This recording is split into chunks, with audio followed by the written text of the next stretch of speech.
ابو ہریرہ رضی اللہ عنہ سے روایت ہے کہ رسول اللہ صلی اللہ علیہ وسلم نے فرمایا، ایک مسلمان کی ہر چیز دوسرے مسلمان پر حرام ہے، اس کا خون اور اس کا مال اور اس کی عزت و آبرو۔ ایک اور جگہ پر آتا ہے کہ نبی صلی اللہ علیہ وسلم نے منا میں صحابہ سے مخاطب ہو کے فرمایا، تم جانتے ہو یہ کون سا دن ہے؟ انہوں نے کہا اللہ اور اس کا رسول بہتر جانتے ہیں۔ کیا انہیں نہیں پتا تھا؟ لیکن صحابہ احترام میں ایسا کہہ رہے ہیں۔ تو آپ نے فرمایا یقیناً یہ حرمت والا دن ہے۔ پھر آپ صلی اللہ علیہ وسلم نے پوچھا کیا تم جانتے ہو یہ کون سا مہینہ ہے؟ انہوں نے کہا اللہ اور اس کا رسول بہتر جانتے ہیں۔ تو آپ نے فرمایا یہ حرمت والا مہینہ ہے۔ پھر آپ نے پوچھا تم جانتے ہو یہ کون سا شہر ہے؟ انہوں نے کہا اللہ اور اس کا رسول بہتر جانتے ہیں۔ تو آپ نے فرمایا یہ حرمت والا شہر ہے۔ پھر فرمایا بے شک اللہ نے تمہارے خون، تمہارے مال، تمہاری عزتیں آپس میں تمہارے لیے اسی طرح حرام کی ہیں جس طرح تمہارے اس دن، تمہارے اس مہینے اور تمہارے اس شہر کی حرمت ہے۔ تم اس دن کو محترم سمجھتے ہو، اس مہینے کو محترم سمجھتے ہو، اس جگہ کو محترم سمجھتے ہو، لیکن یاد رکھو مومن کا احترام اس سے بڑھ کے ہے۔ ان احادیث کی روشنی میں اور آپ اپنے دلوں کا جائزہ لیں، کیا واقعی ہم احترام کے اس معیار پر پورے اترتے؟ سوچئے، غور کیجئے، اپنے والدین کے احترام کو دیکھیے، اپنے خاندان کے بزرگوں کو دیکھیے، اپنے سے بڑے افراد کو دیکھیے عمر میں، اپنے ساتھیوں کو، اپنے خدمتگاروں کو، ان کا کتنا احترام ہے، کیونکہ انسان تو وہ بھی ہیں۔ کچھ معلوم نہیں قیامت کے دن ان کا درجہ کہیں بلند ہو اور آپ وہ نیچے بیٹھے ہوں۔ کیا واقعی دین کی یہ روح ہمارے اندر ہے؟ ہم مسلمان کہلانے کے لائق ہیں؟ حق رکھتے ہیں؟ دلوں کا جائزہ لیجئے۔ آج اسلامی معاشرے سے کیا اٹھ چکا ہے جس کی وجہ سے ساری خرابیاں پیدا ہو رہی ہیں، ساری بے چینیاں اور بے اطمینانیاں، اس کی بنیادی وجہ یہی ہے۔ صرف آج سے اگر آپ یہ عہد کر لیں کہ کوئی بڑا ہو یا چھوٹا مجھے اس کے ساتھ عزت اور احترام سے بات کرنی ہے، تو آپ دیکھیے کہ پوری فضا ہی تبدیل ہو جائے گی۔ اور کیوں کرنا ہے؟ کیا کسی سے انعام کی خاطر، کسی سے کچھ حاصل کرنے کے لیے؟ نہیں۔ کیوں کریں گے ہم احترام کسی کا؟ اچھا یہ بتائیے مجھے، ہم احترام کرتے کیوں نہیں؟ احترام کیوں نہیں کرتے؟ اس کی کیا وجہ ہوتی؟ اس کے پیچھے کیا نفسیات ہوتی؟ تکبر، ایروگنس۔ ہم سمجھتے ہیں ہم اگر کسی کا احترام کریں گے، کسی کے ساتھ ہم عزت سے پیش آئیں گے تو ہم چھوٹے ہو جائیں گے، پھر دوسرے ہمارے سر پہ چڑھ جائیں گے۔ حالانکہ بہت سے اختلافات ہم احترام کی حد کے اندر رہتے ہوئے بھی حل کر سکتے ہیں۔ ضروری تو نہیں کہ کسی بھی کام کو بدتمیزی اور بد اخلاقی سے ہی کیا جائے۔ ہم امن سے، احترام سے، سکون سے، خوشی سے بہت سے معاملات کو حل کر سکتے ہیں، لیکن ہم ایسا کیوں نہیں کرتے؟ کیونکہ وہ اندر کی اصلاح نہیں ہوئی۔ بعض اوقات ہم یہ بھی کرتے ہیں کہ اگر کوئی میری عزت کرے گا تو میں اس کی عزت کروں گی، کنڈیشنل شرط رکھ دیتے ہیں، کیونکہ اس نے نہیں کی لہٰذا مجھ پر بھی فرض عائد نہیں ہوتا۔ اور ایگو، برا گمان، جب ہمارے دل میں کسی کا احترام نہیں ہوتا نا تو رویے میں آتا ہی نہیں۔ جن کے دلوں میں احترام ہوتا ہے کیا وہ نگاہوں سے بھی نہیں چھلک رہا ہوتا؟ وہ چہروں سے جھلک رہا ہوتا ہے، وہ رویوں سے پتہ چل رہا ہوتا ہے، وہ چال ڈھال سے پتہ چل جاتا ہے۔ اس کے لیے کسی خول چڑھانے کی ضرورت ہی نہیں ہوتی۔ تو اصل چیز کیا ہے کہ اس بات کو اللہ کا حکم سمجھ کر اپنے اندر لانے کی کوشش کریں۔ جب وہ اندر آ جائے گی تو باہر خود بخود آ جائے گی۔ یہی دین کا طریقہ ہے، اسی کا نام تزکیہ ہے۔ نبی صلی اللہ علیہ وسلم صرف کتاب کی تعلیم دے کر نہیں چلے گئے، بلکہ آپ نے لوگوں کا تزکیہ کیا۔ تو آئیے دیکھتے ہیں کہ کون کون سی چیز محترم ہے، احترام کیسے کرنا ہے، کسی کی کیا چیز ہم پر حرام ہے جس کو ہم نہیں چھیڑ سکتے، جس سے بچنا ہے۔ تو سب سے پہلے ہے جان کی حرمت۔ ہر انسان کو جینے کا حق ہے، سوائے اس کے کہ اللہ اس کو یہ حق نہ دے۔ قرآن مجید میں قتل مومن کو حرام قرار دیا گیا۔ سورۃ النساء 93 میں فرمایا وَمَن يَقْتُلْ مُؤْمِنًا مُتَعَمِّدًا فَجَزَاؤُهُ جَهَنَّمُ خَالِدًا فِيهَا وَغَضِبَ اللَّهُ عَلَيْهِ وَلَعَنَهُ وَأَعَدَّ لَهُ عَذَابًا عَظِيمًا۔ اور جو کوئی کسی مومن کو قصدن قتل کر ڈالے یعنی جان بوجھ کے قتل کر دے اس کی سزا جہنم ہے جس میں وہ ہمیشہ رہے گا. اس پر اللہ تعالیٰ کا غضب ہے, اللہ تعالیٰ نے اس پر لعنت کی ہے اور اس پر اس کے لیے بہت بڑا عذاب تیار کر رکھا ہے. حدیث میں آتا ہے حضرت ابو ہریرہ رسول اللہ صلی اللہ علیہ وسلم کا یہ فرمان ذکر کر رہے تھے کہ اگر تمام آسمانوں اور زمین والے کسی مومن کے قتل میں شریک ہوں تو اللہ تعالیٰ ان سب کو جہنم میں دھکیل دے گا. یعنی صرف ایک شخص نہیں, اگر ایک کے قتل میں 10 لوگ شریک ہیں تو وہ 10 کے 10, اور اگر سارے آسمان والے اور سارے زمین والے تو وہ سارے کے سارے. پتہ کیا چلتا ہے کہ ایک مومن کی جان اس قدر قیمتی ہے اللہ کے نزدیک کہ اس کے بدلے میں وہ سب کو سزا دے سکتا ہے اگر وہ اس کے جان لینے میں شریک ہو. آج آپ دیکھیے کہ ہمارے معاشرے میں کتنی چھوٹی چھوٹی باتوں پر قتل ہو جاتے ہیں. مثلا جائیداد, خاندانی دشمنیاں, چھوٹی سی بات سے غصے میں فلیئر اپ ہو جانا, اور شک کی بنیاد پر, کھیل میں ہار جیت پر قتل ہو رہا ہے, غیرت کے نام پر, بعضوں کو صرف شک کی بنیاد پر, گمان کی بنیاد پر, تعصبات کی بنیاد پر, مذہبی بنیادوں پر, حسد کی وجہ سے. کسی دن کا کوئی اخبار اٹھا لے بغیر کسی امتیاز کے, کوئی اخبار کسی بھی دن کا قتل کی خبر سے خالی نہ ہوگا. اور وہ بتا رہی ہے کہ میاں بیوی میں جھگڑا ہوا, بیوی نے 6 ماہ کی بچی کو چھت سے اٹھا کے پھینک دیا. ان گنت کہانیاں ہیں قتل کی, حالانکہ اللہ کے نزدیک اتنا بڑا جرم, اور پھر خصوصاً بے گناہ کا قتل. رسول اللہ صلی اللہ علیہ وسلم ایک خطبے میں فرما رہے تھے, امید ہے کہ ہر ایک گناہ اللہ تعالیٰ معاف فرما دے گا سوائے اس شخص کے جو کسی مومن کو جان بوجھ کر قتل کرے, جو کسی مومن کو جان بوجھ کر قتل کر دے, یا جو شخص کفر کی حالت میں مرے. اور قیامت کے دن سب سے زیادہ مفلس وہ شخص ہوگا کہ جو بہت سی نیکیاں لے کر آئے گا لیکن اس کے ساتھ ساتھ اس نے کسی کو گالی دی ہوگی, کسی پہ تہمت لگائی ہوگی, کسی کا مال کھایا ہوگا, کسی کا خون بہایا ہوگا, کسی کو مارا ہوگا. سب لوگوں کو اس آدمی کی نیکیاں دے دی جائیں گی, اور اگر اس کی نیکیاں ان کے حقوق کی ادائیگی سے پہلے ختم ہو گئیں تو ان لوگوں کے گناہ بھی اس آدمی پہ ڈال دیے جائیں گے, پھر اس کو جہنم میں ڈال دیا جائے گا. وہ صرف اپنے گناہوں کی سزا نہیں بھگتے گا بلکہ اس کے ساتھ ساتھ باقی سب کے گناہوں کی سزا بھی بھگتے گا جن پر اس نے دنیا میں ظلم کیا تھا. حدیث میں آتا ہے نبی صلی اللہ علیہ وسلم نے فرمایا, اس ذات کی قسم جس کے قبضے میں میری جان ہے, مومن کا قتل کرنا اللہ کے نزدیک تمام دنیا کے تباہ ہونے سے زیادہ ہے. سوچئے اس بات کو, یعنی تمام دنیا کا زوال, تمام دنیا کا ختم ہو جانا. اللہ نے دنیا میں کیا کچھ بنایا ہوا, سمندر ہے, پہاڑ ہیں, دریا, درخت, طرح طرح کے پھل, بے شمار نعمتیں, آپ گن نہیں سکتے دنیا میں جو کچھ ہے. لیکن اللہ نے یہ سب کچھ کس کے لیے بنایا؟ انسان کے لیے بنایا. اور اگر انسان کو کوئی ختم کر دے تو باقی چیزوں کی کیا ویلیو ہے؟ کچھ بھی تو نہیں. لہذا پوری دنیا کا زوال ایک طرف اور مومن کا قتل ایک طرف, اتنا سنگین اور بڑا جرم.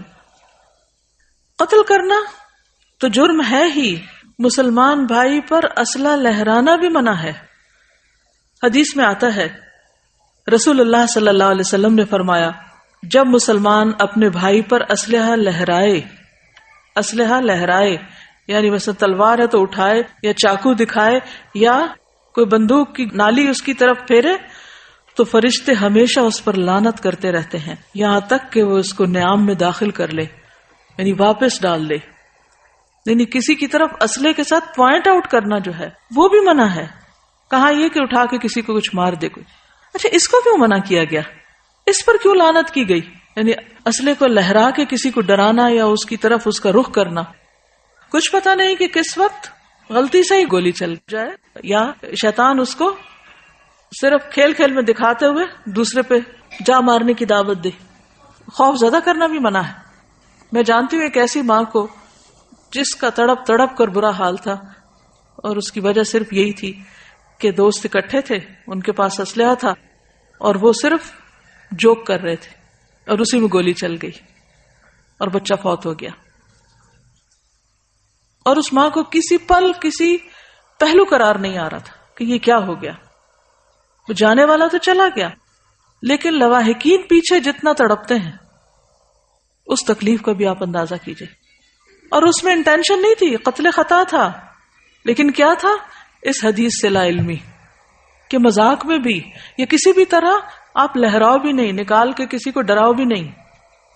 آج کل بچوں کے ٹوائز بھی بعض اوقات ایسے ہوتے ہیں، واٹر گنز جو ہیں ان میں پانی بھر کے ایک دوسرے کے اوپر پھینکتے رہتے ہیں اور وہ اسی کی پریکٹس ہوتی رہتی ہے. موویز ایسی دیکھتے ہیں، گیمز ایسی ہیں کہ جس میں باقاعدہ بیٹھ کے وہ سب کچھ اسکرین کے اوپر ہر وقت خون دیکھ رہے ہیں. تو آپ دیکھیے کہ جب اتنا کرائم دیکھا جاتا ہے تو پھر ذہن مسخ ہو کے رہ جاتے ہیں، اور پھر ان کرائمز کو کرتے وقت جھجک ہی نہیں ہوتی، حیا ہی نہیں ہوتا، کوئی خوف ہی نہیں ہوتا.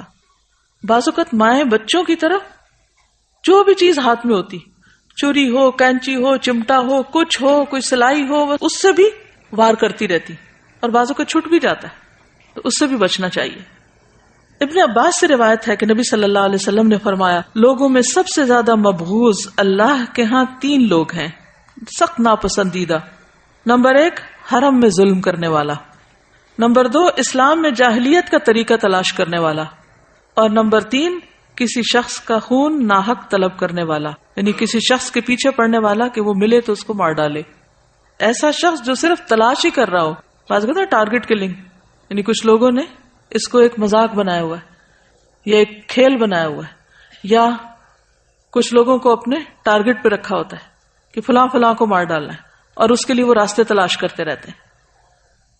تو ایسا شخص بھی اللہ کا انتہائی ناپسندیدہ شخص ہے کہ جو کسی کو مارنے کے درپے ہو. بے جا خون جنت کے دروازے پر رکاوٹ بن جائے گا. جندب بن عبداللہ سے روایت ہے کہ رسول اللہ صلی اللہ علیہ وسلم نے فرمایا، اگر کسی میں یہ ہمت ہو کہ وہ اپنے اور جنت کے مابین مسلمان آدمی کے خون کی ایک لب بھی حائل نہ ہونے دے، جسے وہ مرغی کے ذبح کرنے کی طرح بے قیمت سمجھ کر بہا دے، تو وہ ایسا کرے، کیونکہ وہ جب بھی جنت کے کسی دروازے پر جائے گا تو اس خون کو اپنے اور جنت کے مابین بطور آڑ پائے گا. یعنی قتل تو قتل ہے، کسی کا خون بہانا، یعنی اس کو زخمی کر کے اس کا خون بہانا جو ہے، یہ بھی جنت اور اس کے بیچ میں رکاوٹ ڈال دے گا. تو جہاں سے بھی انٹر ہونا چاہے گا دروازہ بند ہو جائے گا، یا کوئی چیز بیچ میں آئے گی کہ وہ انٹر نہیں ہو سکے گا. آپ نے بازو کا دیکھا ہوگا نا، وہ کارڈ سوائپ کر کے آپ نکل جاتے ہیں، تو اگر کارڈ میں ذرا سی بھی کوئی خرابی آئی، اسکریچ آ جائے، تو آپ کارڈ سوائپ کرتے رہتے ہیں لیکن آپ کے لیے دروازہ نہیں کھلتا. آپ دوسری طرف سے انٹر ہونا چاہتے ہیں، تیسری اور ٹرین جا رہی ہوتی ہے اور آپ پریشان ہوتے ہیں کہ میں پیچھے رہ رہا ہوں. اس لیے کسی کے ساتھ کسی بھی قسم کی زیادتی حرام ہے. قتل حرام ہے، اسلحہ لہرانا باعث لعنت ہے، اور اسی طرح کسی کے قتل کے درپے ہونا اور اس چیز کو سوچنا یا کہنا، یہ بھی ناپسندیدہ ہے. آپ نے دیکھا ہوگا کہ بعض اوقات تکیہ کلام کے طور پر لوگ کہتے ہیں I'll kill you. سنا کبھی آپ نے؟ اس سے بھی بچیے، کیونکہ اگر آپ دن میں 10 دفعہ یہ کہہ رہے ہیں تو آپ کے اعمال نامے میں لکھا جا رہا ہے. اور بعض لفظ ہم جب بار بار بولتے ہیں تو کیا ہوتا ہے، لاشعور میں چلے جاتے ہیں، اور پھر بعض اوقات انسان اچانک ایسی کوئی غلطی کر بیٹھتا ہے کہ جس کا وہ سوچتا نہیں ہے، اس نے سوچا نہیں ہوتا، لیکن اسے وہ بھول چکا ہوتا ہے کہہ کے کہ میں یہ کہتا رہا ہوں. اب جتنی بار بھی اس نے ایسا کہا، وہ سب اس کا لکھا ہوا ہے، اس کے دل پہ اترا ہوا ہے، اس کے حافظے میں گیا ہوا ہے، اور ایک وقت وہ شعور میں اٹھ کر ایکشن میں ڈھل گیا ہے. تو اس لیے اپنی لغت سے، اپنی زبان سے، اپنی گفتگو سے ایسے تمام الفاظ غصے میں بھی نہ بولے جائیں کہ جو کسی وقت عمل میں ڈھل جائیں. کہتے ہیں نا واچ یور ورڈ، اپنے الفاظ کا خیال رکھیں کیونکہ وہ ایکشن بن جاتے ہیں. اس قسم کے جتنے بھی الفاظ ہیں، جیسے گو ٹو ہیل یا کوئی بھی گندے لفظ جس کے اندر ایک تکلیف دہ یا اذیت والی بات پائی جاتی، تو ہنسی مذاق میں بھی نہیں کرنے چاہیے. یہ نہیں سوچنا چاہیے کہ یہ تو ہمارے فرینک ہونے کی علامت ہے، ہم ایک دوسرے کو کچھ بھی کہہ سکتے ہیں. یہ کوئی بہادری نہیں کہ ہم ایک دوسرے کو کچھ بھی کہہ سکتے ہیں. اس میں آپ دیکھیے کہ جیسے اسپیڈی ڈرائیونگ ہے، آپ تیز رفتار گاڑی چلاتے ہیں، کیئرلیس ڈرائیونگ کرتے ہیں، کوئی بھی کام کیئرلیسلی کرتے ہیں، اپنی کسی ڈیوٹی کو پوری طرح پورا نہیں کرتے اور اس کے نتیجے میں آپ کسی مثلاً گٹر کا ڈھکن نہیں لگاتے اور جان چلی جاتی ہے، تو آپ ذمہ دار ہیں. طریقہ کوئی بھی ہو سکتا ہے، وہ غفلت ہو، وہ جان بوجھ کے کرنا ہو، کیئرلیسنس ہو، ہر حال میں انسانی جان کا احترام لازم ہے. دوسروں کو قتل کرنے کے علاوہ ہمیں خود کو بھی قتل کرنے کی اجازت نہیں. بعض اوقات لوگ غصے میں آ کے، جذبات میں آ کر سوئسائڈ کی کوشش کرتے ہیں اور سمجھتے ہیں کہ اگر ہم نے خود کو ختم کر لیا تو سارے مسائل کا حل مل جائے گا، حالانکہ وہ حل نہیں. زندگی ایک بہت بڑی نعمت ہے، ہر لمحہ قیمتی ہے، جو پوری دنیا کی دولت خرچ کر کے بھی آپ واپس نہیں لے سکتے. اگر ضائع ہو جائے تو ہم یہ کہاں سے کہہ سکتے ہیں کہ I'm sick and tired of my life. قتل کی ایک اور قسم اپنے ہی بچوں کو قتل کر دینا. اللہ سبحانہ وتعالیٰ قرآن مجید فرماتے ہیں لا تقتلوا اولادکم خشیۃ املاق. مفلسی کے ڈر سے اپنی اولاد کو قتل نہ کرو. ابارشن کے نئے نئے طریقے ایجاد ہونے کی وجہ سے بعض اوقات صرف اس لیے کسی بچے کو دنیا میں آنے سے روک دیا جاتا ہے یا آنے سے پہلے ہی قتل کر دیا جاتا ہے کہ وہ ہمارے ساتھ رزق میں شریک ہوگا یا ہم اس کو کھلائیں گے کہاں سے، گویا رازق ہم خود بن گئے. تو قتل کسی بھی درجے پر ہو، چاہے اپنا ہو، چاہے کسی بچے کا ہو، جنین کا ہو، یا کسی انسان کا ہو، مرد کا ہو یا عورت کا، بڑے کا ہو یا چھوٹے کا، سب کی جان محترم ہے. نیکسٹ ہے مال کی حرمت. ان ابی حمید الساعدی ان رسول اللہ صلی اللہ علیہ وسلم قال لا يحل لامرئ ان يأخذ مال اخیہ بغیر حقہ وذلك لما حرم اللہ مال المسلم علی المسلم. ابو حمید ساعدی رضی اللہ عنہ سے روایت ہے کہ رسول اللہ صلی اللہ علیہ وسلم نے فرمایا کسی شخص کے لیے اپنے کسی بھائی کا مال ناحق لینا جائز نہیں. کسی شخص کے لیے اپنے کسی بھائی کا یعنی کسی دوسرے شخص کا مال ناحق لینا جائز نہیں، کیونکہ اللہ نے ایک مسلمان پر دوسرے مسلمان کا مال حرام قرار دیا ہے.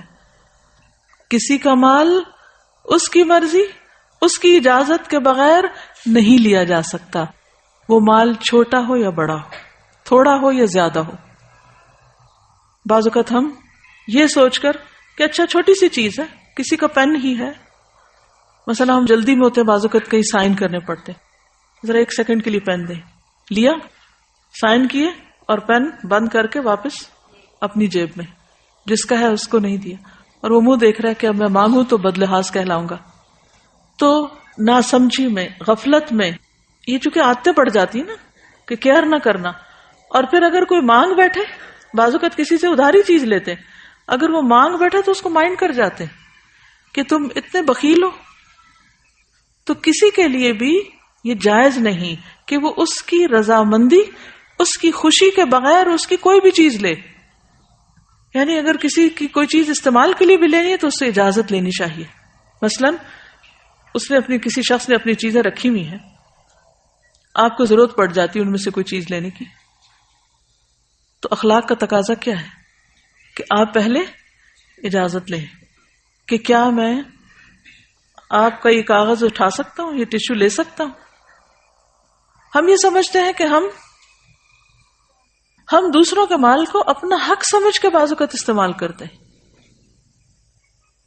جو کہ درست نہیں.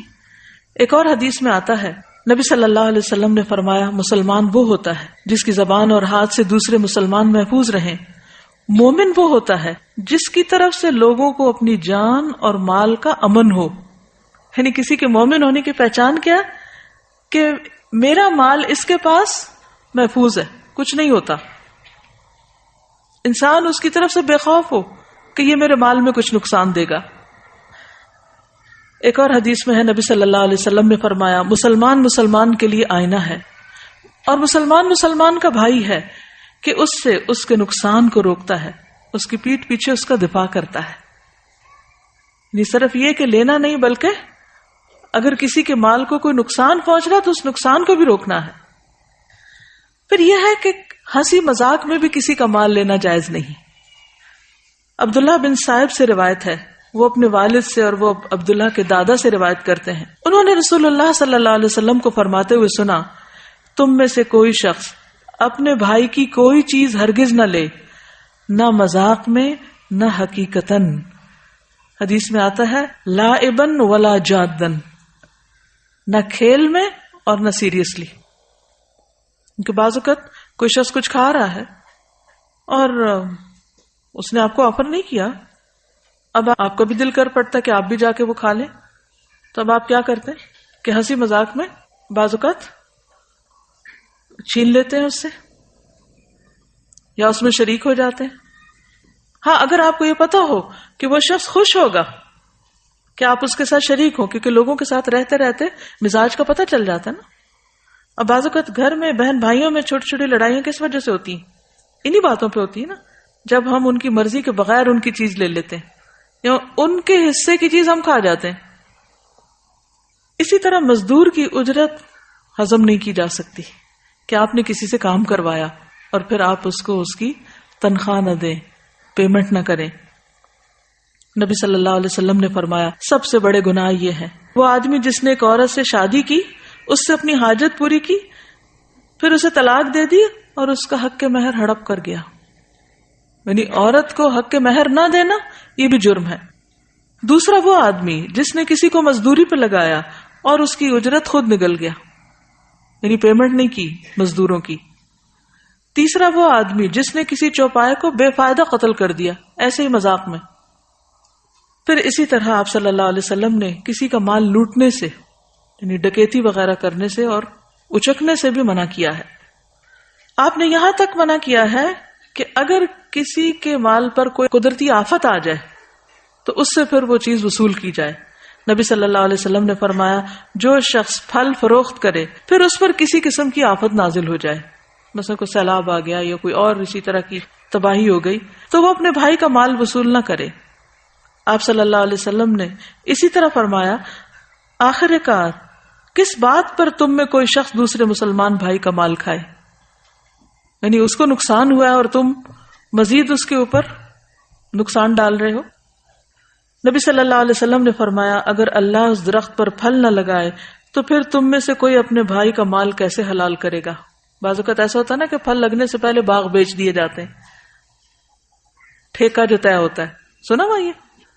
اب کیا ہوتا ہے کہ وہ طے ہو گیا جی اس باغ کا 10,000 روپے ملے گا. اب اتفاق یہ ہے کہ کوئی ایسی بیماری پڑی باغ کو 1 روپے کا پھل نہیں آیا. اب اللہ نے پھل اگائے نہیں باغ میں، تو یہ جس نے کانٹریکٹ کیا تھا، ٹھیکہ لیا تھا، اس کو اپنی جیب سے 10,000 دینے پڑ رہے ہیں، تو یہ بھی درست نہیں. ابو سلمہ رضی اللہ عنہ سے روایت ہے حضرت سعید نے فرمایا میں نے نبی صلی اللہ علیہ وسلم کو یہ فرماتے ہوئے سنا ہے کہ جو شخص ناحق کسی زمین پر ایک بالشت بھر قبضہ کرتا ہے اس کے گلے میں زمین کا وہ ٹکڑا 7 زمینوں سے طوق بنا کر اس کے اندر ڈالا جائے گا. صرف ایک بالشت ناحق زمین پہ قبضہ، اس کی سزا قیامت کے دن کیا ہوگی؟ 7 زمینوں کو ایک ہار کی شکل میں، یعنی اس کا پورا بوجھ اس شخص کے گردن پہ ڈال دیا جائے گا طوق بنا کر. اور جو شخص کسی قوم کی اجازت کے بغیر ان سے موالات کی نسبت اختیار کرتا ہے اس پر اللہ کی لعنت ہے. جو شخص قسم کھا کر کسی مسلمان کا ناجائز طور پر مال حاصل کرتا ہے اللہ اس میں کبھی برکت نہیں دیتا. تو اس میں خاص طور پر 2 باتیں، ایک تو یہ کہ قسم کھا کر کسی سے کچھ نہیں لینا جو حق نہ بنتا ہو، کیونکہ اس میں کبھی بھی برکت نہیں ہوگی. اور دوسرے یہ کہ زمین بھی مال ہی کی ایک قسم ہے. جہاں کسی کا کوئی مال مثلا روپیہ پیسہ سونا یا کوئی کھانے پینے کی چیز اٹھانا منع ہے، اسی طرح زمین جو کہ اٹھائی تو نہیں جا سکتی لیکن اس پر ناجائز قبضہ کر لینا، جو آپ کا حق نہیں اسے اپنا بنا لینا، یا یہ کہ حقداروں کو حق نہ دینا. بعض اوقات ایسا ہوتا ہے نا کہ جائیداد تقسیم ہی نہیں کی جاتی. ہمارے معاشرے میں خاص طور پر عورتوں کو حق نہیں دیا جاتا، اس سے بھی منع کیا گیا ہے. یہ ظلم کی قسم ہے، یہ حرمتوں کی خلاف ورزی ہے. ایک اور حدیث میں ہے آپ صلی اللہ علیہ وسلم نے فرمایا جس شخص نے جھوٹی قسم کے ساتھ کسی مسلمان کا مال حاصل کیا اس کے دل پر ایک سیاہ نقطہ ہوگا جس کو قیامت تک کوئی چیز تبدیل نہیں کر سکتی. یعنی جب کوئی چوری کرتا ہے، چوری یا ناجائز طور پر مال لیتا ہے، تو اس کا نقصان کیا ہوتا ہے؟ دل پر سیاہی آ جاتی، وہ سیاہی اتر ہی نہیں سکتی قیامت تک، سیاہی رہے گی جب تک انسان اس کو لوٹا نہ دے، توبہ نہ کر لے، اپنے مال سے نکال نہ دے۔ اب دیکھیے بعض لوگ ہیبیچل ہوتے ہیں، ان کو ایک عادت ہوتی ہے کسی نہ کسی کے مال میں ہاتھ ڈالنے کی، کچھ نہ کچھ اٹھانے کی۔ وہ کسی ریڑھی کے پاس سے گزریں گے، وہاں سے کچھ اٹھا کے کھا لیں گے، وہ کسی شاپ میں جائیں گے، وہاں سے کچھ اٹھا کے جیب میں ڈال لیں گے، وہ کسی باغ میں سے گزر رہیں گے، وہاں سے اور کچھ نہیں پھول ہی توڑ لیں گے، وہ بھی تو کسی کا ہے نا، ہمارا تو نہیں۔ کسی آفس میں کام کر رہے ہوں گے، وہاں سے پیپر اٹھا کے گھر لے جائیں گے، اسٹیشنری چرا کے گھر لے جائیں گے۔ آپ سوچئے تو صحیح کہ کتنی قسمیں ہیں ان سب چوریوں کی۔ بعض اوقات نیبرز نے اپنے کچھ پھلدار درخت لگائے ہوئے ہیں اور وہ سو رہے ہیں اندر، گلی محلے کے بچے سارے اکٹھے ہو کر جا کر توڑ کے سب کچھ ختم کر کے ہضم کر دیتے ہیں، کھائے پیے نہ بھی ضائع کر دیتے ہیں۔ کون ان کی تربیت کرے گا؟ کون ان کو بتائے گا کہ یہ غلط ہے؟ اور جب بچپن سے بچوں کے منہ کو حرام لگ جاتا ہے، ناجائز کسی کی چیز اٹھا کے کھانے کی عادت پڑ جاتی، تو پھر بڑے ہو کر ان کو تمیز نہیں رہتی۔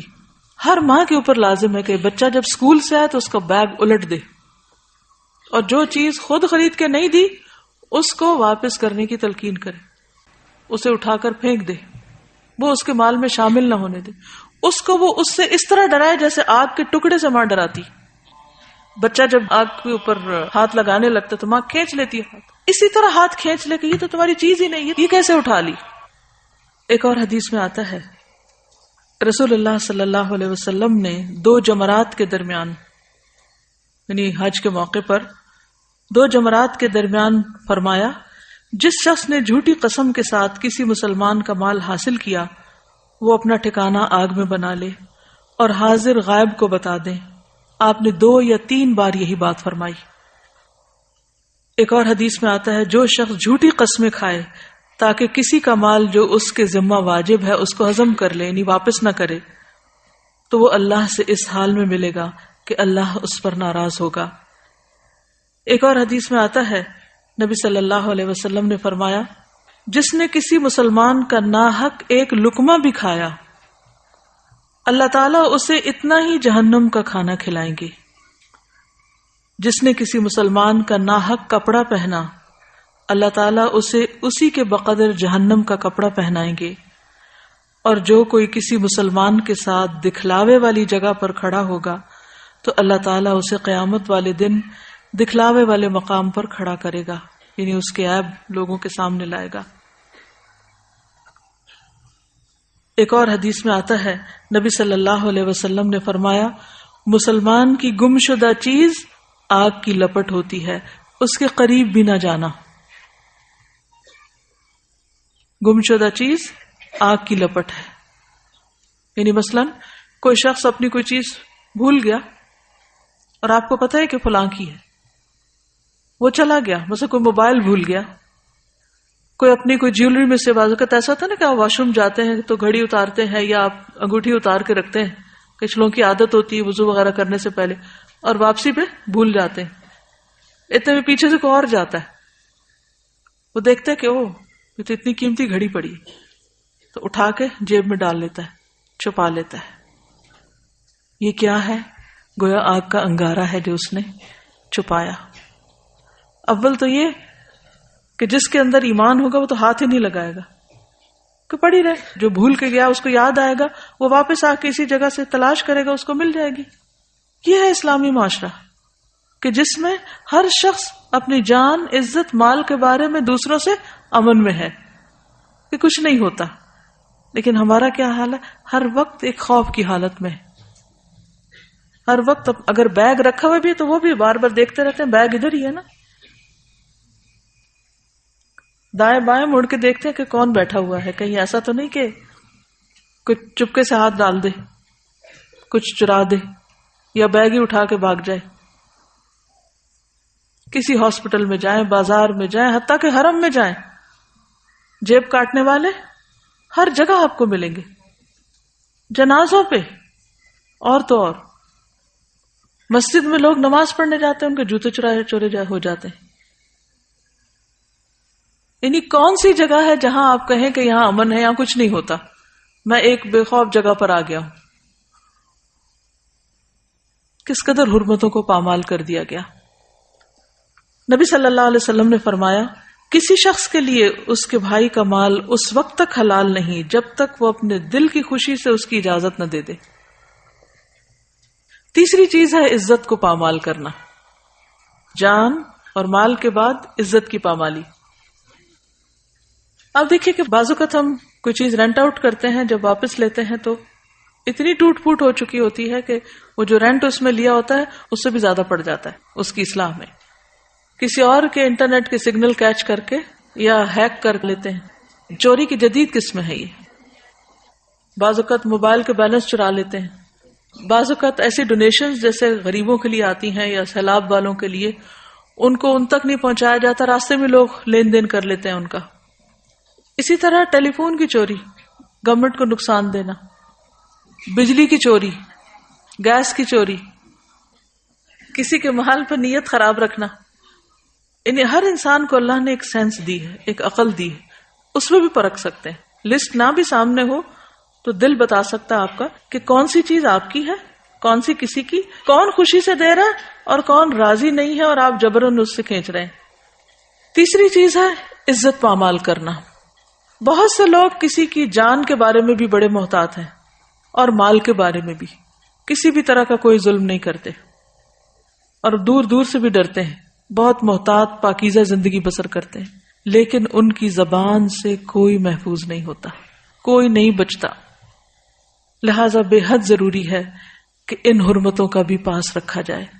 انس بن مالک رضی اللہ عنہ سے روایت ہے کہ رسول اللہ صلی اللہ علیہ وسلم نے فرمایا جب مجھے میرے رب عز و جل نے معراج عطا کی تو اس رات میں ایک قوم پر گزرا. ان کے ناخن تانبے کے تھے اور وہ ان ناخنوں سے اپنے چہرے اور سینے کھرچ رہے تھے، اسکریچ کر رہے تھے. میں نے کہا یہ کون لوگ ہیں اے جبریل؟ انہوں نے فرمایا یہ وہ لوگ ہیں جو لوگوں کا گوشت کھاتے تھے اور ان کی عزت و آبرو کے درپے رہتے تھے. کیونکہ ہوتا کیا ہے نا، اسکریچ سے وہ دوسرے کی جو خوبصورتی ہے وہ ختم ہوتی ہے. تو جب آپ کسی کی عزت پر کوئی بات کرتے ہیں تو اس کی شان میں فرق آتا ہے. تو قیامت کے دن کسی کے ساتھ جو کرے گا وہ اپنے آپ کو خود ہی نوچ رہا ہوگا، اپنے آپ کو خود بدنما اور بدصورت بنا رہا ہوگا. ابو ہریرہ رضی اللہ عنہ سے مروی ہے نبی صلی اللہ علیہ وسلم نے فرمایا ہر مسلمان دوسرے مسلمان کا بھائی ہے، نہ اس پہ ظلم کرتا، نہ اسے رسوا کرتا ہے، اس کی بے عزتی نہیں کرتا اور نہ اسے حقیر سمجھتا ہے، بلٹل نہیں کرتا، چھوٹا نہیں سمجھتا. ایک اور حدیث میں ہے نبی صلی اللہ علیہ وسلم نے فرمایا سب سے بڑا سود ربا یہ ہے کہ انسان ناحق کسی مسلمان کی عزت سے کھیلے.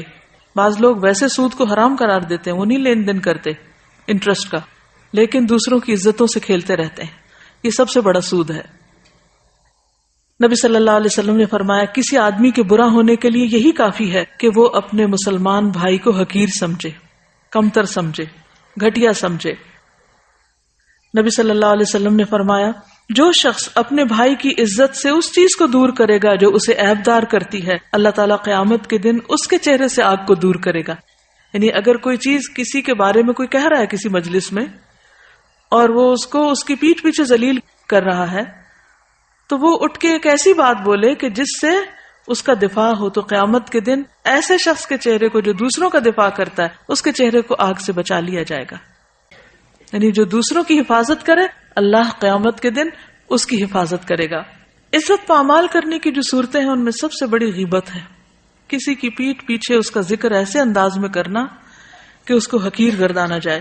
نبی صلی اللہ علیہ وسلم نے فرمایا، معاذ بن جبل سے روایت ہے، انہوں نے رسول اللہ صلی اللہ علیہ وسلم کے پاس ایک آدمی کا ذکر کیا اور کہا جب تک اسے کھلایا نہ جائے وہ کھاتا نہیں، جب تک اسے سوار نہ کیا جائے وہ سوار نہیں ہوتا. نبی صلی اللہ علیہ وسلم نے فرمایا تم نے اس کی غیبت کی. صحابہ نے کہا اللہ کے رسول صلی اللہ علیہ وسلم جو اس میں ہے ہم نے تو وہی بیان کیا. آپ نے فرمایا غیبت کے لیے تمہیں یہی کافی ہے کہ تم اپنے بھائی کی اس بات کا ذکر کرو جو اس میں ہے. یعنی یہاں آپ دیکھیے کس چیز کو آپ نے غیبت قرار دیا، صرف بے جا تبصرے کو.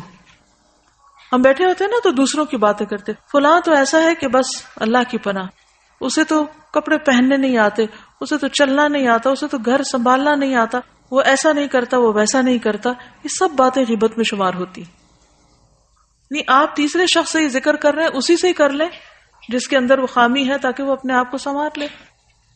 تو غیر ضروری طور پر لوگوں کو ڈسکس کرنا، اور خصوصاً ایسے انداز میں ڈسکس کرنا جس سے ان کی شان یا عزت میں کمی ہو، یہ ناپسندیدہ ہے. اب دیکھیے کہ گھروں میں لڑائیاں کیوں ہوتی؟ ماں اور بیٹے میں بعض اوقات لڑائی ہو جاتی. کیوں؟ کیونکہ بیوی بیٹے کے کان ماں کے خلاف بھر رہی ہوتی، یعنی اپنی ساس کے خلاف میاں کو باتیں کیے جا رہی ہوتی. یا پھر بیٹا گھر آتا ہے اور بہو کسی کام کو لگی ہوئی ہے تو ماں اس کے پاس بیٹھ کر سارے دن کی شکایتیں بہو کی لگا رہی ہے. اب نتیجہ کیا ہوگا؟ میاں کا موڈ آف ہو جائے گا. جب وہ اٹھے گا اپنی بیوی کو دیکھے گا تو اس کو سخت بری نظر آئے گی. کہاں گئی محبتیں، کہاں گئی چاہتیں، کہاں گئے اچھے تعلقات؟ کس نے ظلم کیا؟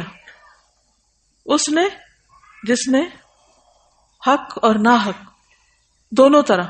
بعض چیزیں ہوتی ہیں ان کو ذکر کرنا بھی منع ہے، تو جو ہوتی نہیں وہ تو بہتان ہے، وہ تو اس سے بڑا الزام ہے، اس سے بڑی عزت کی پامالی ہے. اس بنا پر گھروں کے گھر ختم ہو کے رہ جاتے ہیں، طلاقوں تک نوبتیں آتی ہیں، اور آئندہ نسلیں برباد ہو کے رہ جاتی ہیں، ہر طرح کا سکون برباد ہو جاتا ہے. پھر اسی طرح کسی کے بارے میں، کسی کی شکل یا کسی کے قد یا کسی کے حال حلیے پر ناروا بات کرنا، خواہ وہ حقیقت ہی کیوں نہ ہو. حضرت عائشہ کہتی ہیں کہ میں نے نبی صلی اللہ علیہ وسلم سے کہا، آپ کو صفیہ میں یہی کافی ہے کہ وہ ایسے اور ایسے ہے. انہوں نے صرف ان کے چھوٹے قد کا ذکر کیا. آپ نے فرمایا، تم نے ایسا کلمہ کہا ہے اگر سمندر میں ڈال دیا جائے تو وہ بھی کڑوا ہو جائے. یعنی تمہیں حق نہیں کہ تم کسی کے قد پہ بات کرو، کیونکہ قد کسی نے خود تھوڑی بنایا ہے. خصوصاً آپ دیکھیں کہ جب رشتوں کا لین دین ہوتا ہے اس وقت لوگ ایک ایک عضو کو ڈسکس کر رہے ہوتے ہیں. بھویں ایسی ہیں اور ناک ایسا ہے اور دانت ایسے ہیں اور چال ایسی ہے اور قد اتنا ہے اور جسم ایسا ہے. ٹھیک ہے، اگر آپ نے کسی کی ڈسکرپشن دینی ہے تو جہاں ضرورت ہے متعلقہ شخص کو دیجئے، لیکن بھری محفلوں میں کسی کو ڈسکس کرنے کا تو کچھ بھی جواز نہیں. پھر اسی طرح آپ صلی اللہ علیہ وسلم کے سامنے کسی کی نقل اتاری گئی. آپ نے فرمایا، مجھے پسند نہیں کہ میں کسی کی نقل اتاروں، خواہ مجھے اتنا اور اتنا مال ہی کیوں نہ ملے. یعنی بڑی سے بڑی چیز بھی ملے تو میں کسی کی نقل نہیں اتاروں گا. لہذا کسی کے لہجے کی نقل، کسی کی چال کی نقل، کسی کی بات کی نقل، یہ بھی ناپسندیدہ چیزوں میں سے، یہ بھی احترام کے منافی ہے. پھر اسی طرح کسی کی چغلی کرنا، کیونکہ اس سے نفرتیں پھیلتی ہیں. ایک اور روایت میں جو لوگوں کے درمیان فساد پیدا کرے، یعنی کسی کے پاس آ کر وہ بات بیان کرنا جس سے اس شخص اور جس کی بات کہی گئی ان کے درمیان لڑائی ہو جائے. یعنی لوگوں میں پھوٹ ڈلوانا، فساد کرنا، یہ بھی بدترین عادت ہے. آپ صلی اللہ علیہ وسلم 2 قبروں کے پاس سے گزرے جن کو عذاب قبر ہو رہا تھا. آپ نے فرمایا کسی بڑی بات پہ نہیں، ان میں سے ایک چغل خور تھا، چغلیاں کھاتا تھا، اس بنا پر اسے قبر میں ہی سزا مل رہی ہے. یعنی ایک جگہ سے دوسری جگہ بات پہنچانا، کہیں دیکھی کوئی چیز تو جا کے فوراً شکایت لگانا. یہ جو شکایتیں لگانا ہے نا، اور دوسروں کے بارے میں بدگمان کرنا، یہ بھی اسی میں شامل ہو جاتا ہے. عبد الرحمن بن غنم کہتے ہیں، نبی صلی اللہ علیہ وسلم نے فرمایا، اللہ کے بہترین بندے وہ ہیں جنہیں دیکھ کر اللہ یاد آ جائے، اور بدترین بندے وہ ہیں جو چغل خوری کرتے ہیں، دوستوں کے درمیان تفریق پیدا کرتے ہیں، دوستوں کو لڑاتے ہیں، باغی، بیزار اور متعنت ہوتے ہیں، ہٹ دھرم قسم کے لوگ. نبی صلی اللہ علیہ وسلم نے فرمایا، بنی آدم کے اعمال ہر جمعرات کو پیش کیے جاتے ہیں، اور کسی قطع رحمی کرنے والے کے اعمال قبول نہیں کیے جاتے. جو رشتوں کو کاٹے ہوئے ہوتے ہیں، آپس میں ناراض ہوتے ہیں، وہ جو نیکیاں کرتے بھی ہیں وہ سٹک ہوتی ہیں، رستے میں ہی رکی رہتی ہیں. جیسے آپ کے پارسل گم ہو جاتے ہیں تو یہاں سے تو آپ نے سب کچھ اپنا مال اکٹھا کر کے بھیج دیا لیکن آگے نہیں پہنچا. کبھی ہوا آپ کے ساتھ ایسے کہ آپ نے کسی کو کچھ بھیجا اور وہ وہاں تک نہ پہنچ؟ کبھی اس کیفیت کو یاد کریں کہ آپ نے بڑی چاہت سے کچھ پیک کر کے اچھا خوبصورت بنا کے کسی کے لیے کچھ روانہ کیا، اور یہاں تو یہ آپ سارے اعمال اپنے لیے روانہ کر رہے ہیں، اپنی آخرت کے لیے، اور جب آپ نے چیک کیا تو وہ ملا ہی نہیں. اس وقت کیا کیفیت ہوتی؟ وہ پارسل نہیں ملا، وہ فلاں چیز نہیں ملی. جی ہاں، یہ جو کچھ بھیج رہے ہیں وہ رستے میں کھڑا ہے، کیونکہ آپ اپنے ہی رشتہ داروں کے ساتھ تعلق کاٹے ہوئے ہیں. آپ کی بول چال بند ہے. یہ بھی احترام میں کمی کا ایک حصہ ہے. نبی صلی اللہ علیہ وسلم نے فرمایا جس نے قطع رحمی کی وہ مرنے سے پہلے اس کا وبال دیکھ لے گا. یعنی جو رشتوں کو کاٹے گا وہ اس کا نقصان دنیا میں دیکھ کے مرے گا. یعنی کچھ گناہ ایسے ہیں جن کی سزا دنیا میں انسان کو مل جاتی ہے. آپ نے فرمایا کسی کے لیے جائز نہیں کہ 3 دن سے زیادہ اپنے مسلمان بھائی سے قطع تعلق ہی کرے. اگر وہ اس حال پر رہیں گے تو جو پہلے رجوع کرے گا اس کا پہل کرنا اس کے لیے کفارہ بن جائے گا اس غلطی کا. اگر دوسرے نے اس کو سلام کیا اور اس نے جواب نہ دیا تو سلام کرنے والے کو تو فرشتے جواب دیں گے اور رد کرنے والے کو شیطان. اور اگر دونوں قطع تعلقی کی حالت میں مر گئے تو جنت میں اکٹھے نہ ہو سکیں گے. پھر اسی طرح حسد کرنا، کسی سے بغض رکھنا، نفرت کرنا. پھر اسی طرح کسی کو اچانک ڈرانا، یہ بھی منع ہے. یا گھبراہٹ میں ڈالنا، پریشان کرنا. نبی صلی اللہ علیہ وسلم کے ساتھ لوگ سفر میں تھے جن میں سے ایک شخص سو گیا تو ان میں سے بعض اس کی رسی کی طرف گئے جو اس کے ساتھ تھی اور وہ اسے لے گیا، یعنی اس کی چیز اٹھا کے لے گئے. وہ آدمی گھبرا گیا. آپ نے فرمایا کسی مسلمان کے لیے جائز نہیں کہ وہ کسی کو گھبراہٹ میں مبتلا کرے. ہم بعض اوقات کیا کرتے ہیں، اچانک ایک دم دھماکہ کرتے ہیں کسی کے سر پہ جا کے اور اس کو ڈرا دیتے ہیں. بعض اوقات ہارٹ اٹیک تک ہو جاتے ہیں لوگوں کو جب ان کو خوفزدہ کرتے ہیں. بعض اوقات کسی کی چیز اٹھا کے چھپا دیتے ہیں صرف مذاق کے لیے کہ اچھا اٹھے گا تو پریشان ہوگا. تو اس قسم کی پریشانی میں کسی کو مبتلا کرنا بھی درست نہیں. آپ صلی اللہ علیہ وسلم سے کسی نے کہا کہ مجھے وصیت کیجیے. آپ نے فرمایا کسی کو نیکی کرتے ہوئے اس سے معمولی نہ سمجھو، خواہ کسی تنہا آدمی کی گھبراہٹ اس کے ساتھ رہ کر دور کرنا. بعض اوقات ایسا تھا نا کہ کوئی شخص گھبرا رہا ہوتا ہے تو آپ اس کے پاس چلے جاتے ہیں. جیسے کوئی فوت ہو گیا تو آپ اس کی تعزیت کے لیے چلے گئے، یا ویسے کوئی پریشان ہے، غمگین ہے، دکھی ہے تو اس کی گھبراہٹ دور کرنے کے لیے اس کو کمپنی دینا جو ہے یہ بھی ایک نیکی ہے. پھر عزت پامال کرنے میں گالی دینا بھی آتا ہے. نہیں کسی کو گالی دینا، تانا دینا. فرمایا مومن کو گالی دینا فسق ہے، یعنی نافرمانی کا کام ہے.